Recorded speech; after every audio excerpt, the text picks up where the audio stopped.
Halo pemirsa, selamat pagi, siang, sore, dan malam, kapanpun Anda mengakses channel video ini.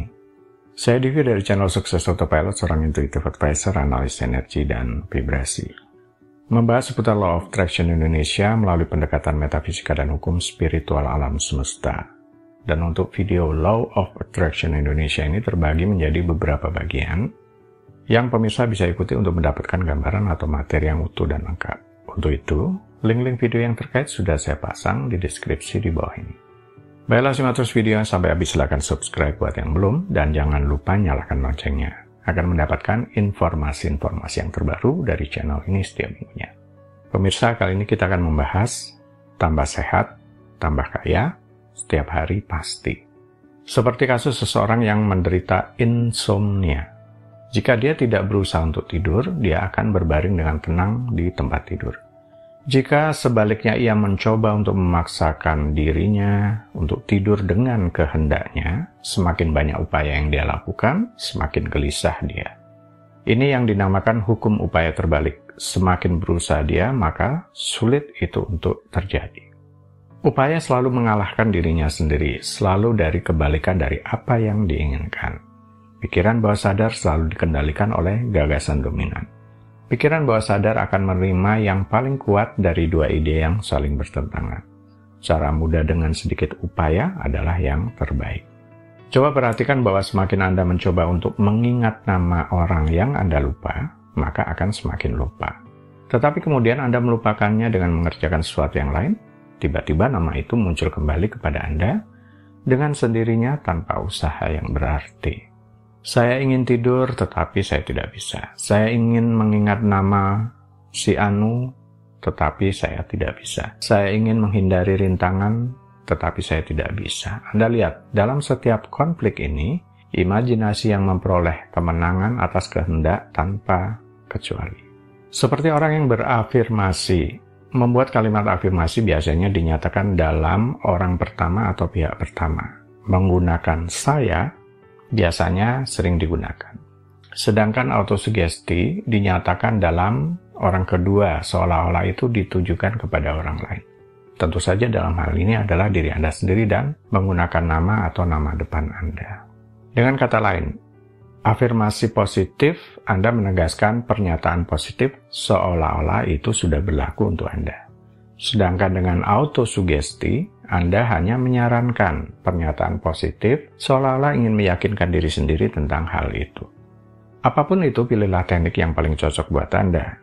Tentu saja Anda dapat menggunakan keduanya tergantung pada keyakinan apa yang ingin Anda program ulang dan seberapa besar penolakan yang Anda rasakan saat menggunakannya.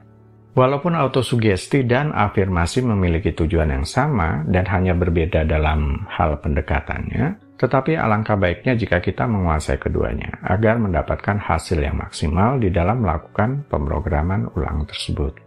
Seperti halnya teknik apapun yang Anda gunakan, cara paling efektif untuk menggunakan autosugesti adalah dengan tetap berpikiran terbuka dan membiarkan pernyataan-pernyataan tersebut meyakinkan Anda dan merasakan seperti apa rasanya jika itu benar pada saat ini.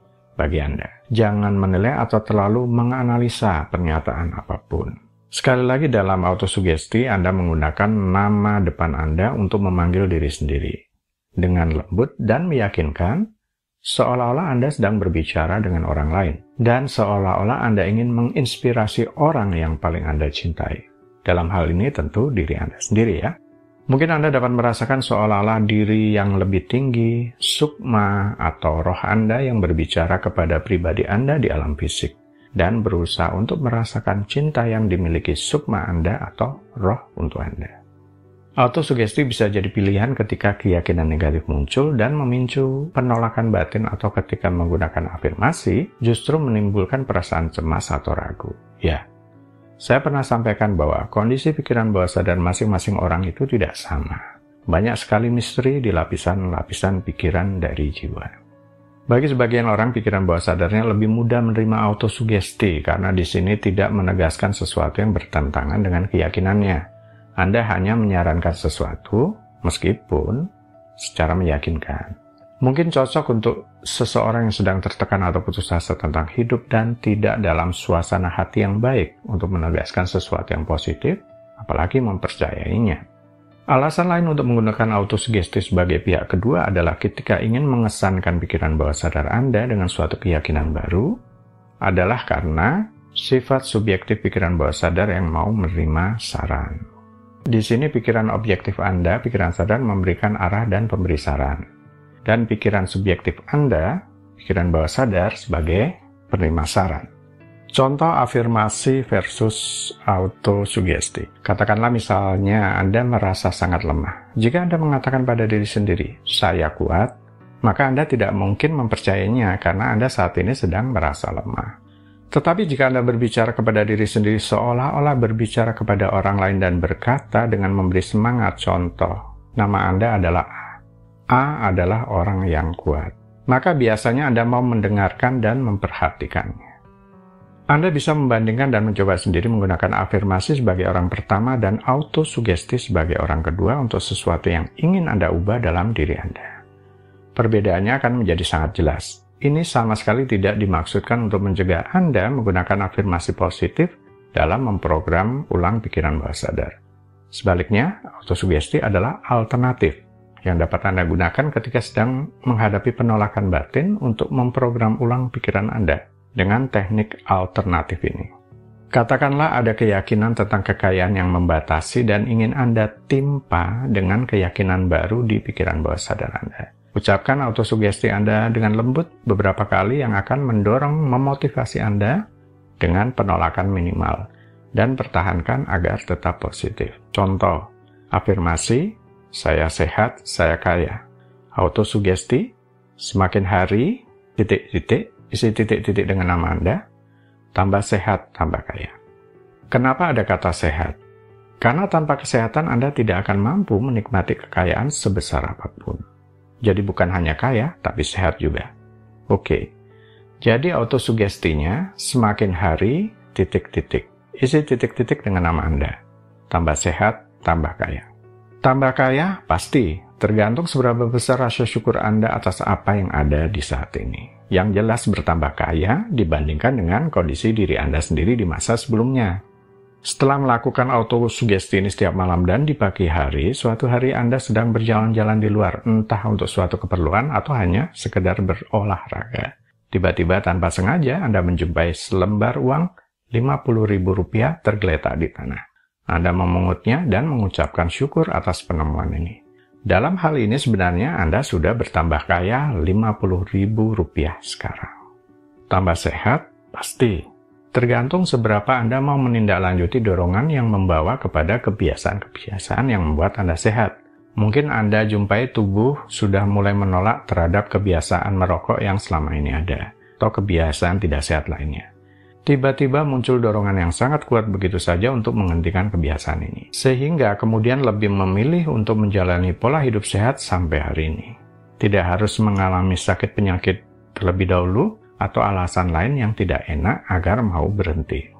Gunakan autosugesti untuk berbicara hal-hal yang baik saja kepada diri sendiri. Selalu berbicara baik pada diri sendiri. Jangan pernah berbicara buruk kepada diri sendiri karena Anda secara tidak sengaja memberi pikiran subjektif atau autosugesti yang pada waktunya akan diterima dan diadopsi sebagai suatu kebenaran.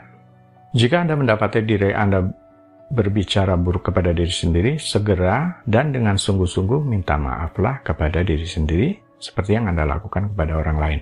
Dan ganti kritik diri Anda dengan autosugesti yang positif. Selain itu, hanya berbicara baik tentang diri sendiri kepada orang lain, ini tidak berarti menjadi sombong atau angkuh.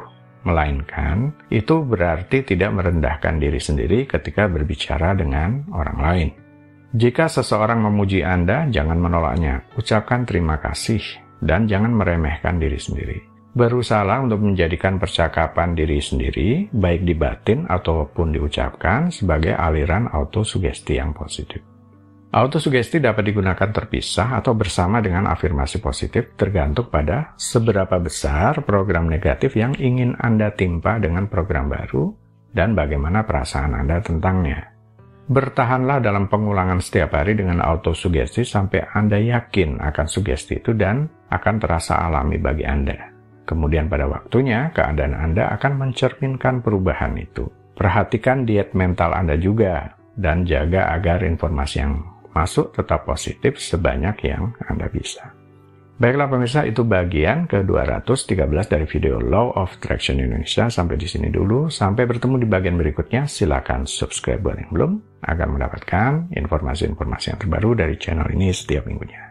Sampai jumpa.